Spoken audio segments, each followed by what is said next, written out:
দিনের রকমারি ব্লগ বলবো না, এটা আমার ছোট মিনি সংসার। এই যে আমার একটা কথা মনে হলো, শীতকাল আসলে কিন্তু বৃষ্টি হয়। এবছর এত বৃষ্টি হয়েছে যে শীতকালে বৃষ্টি দিতে ভুলে গেছে। আচ্ছা, আপনারা কে কে চান শীতকালটা জমিয়ে পড়ুক আর বৃষ্টিটা হোক আর আমরা ঘরে বসে বসে স্যুপ খাই? তার জন্যে বৃষ্টিটা যাতে আসে তার জন্য গালাগাল দেবেন না, আমি স্যুপ বানাচ্ছি। স্যুপ এমন একটা জিনিস, অসুস্থ লোকও খেতে পারে, সুস্থ লোকও খেতে পারে, যে কোনো লোক খেতে পারে, এবং খুব তাড়াতাড়ি খুব টেস্টি হয়।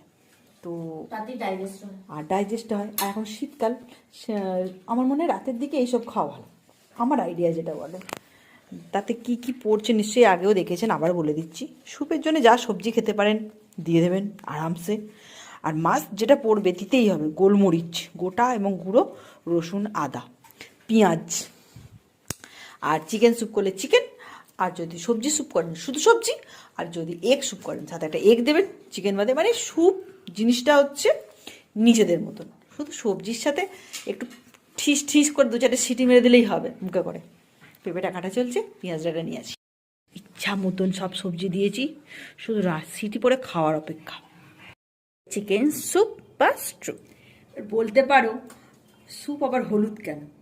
কারণ হলুদ যে কোনো জিনিসকে দিলে পেটের ইনফেকশন দূর করে। আর শীতকালে হলো বিশেষ করে খাওয়া প্রয়োজন, যতই সবজি হোক, কী সব দেওয়া থাকে সার দিয়ে তৈরি করে তার কোনো ঠিক নেই। এটা বেশ ভালো লাগছে, চানটা সরাও।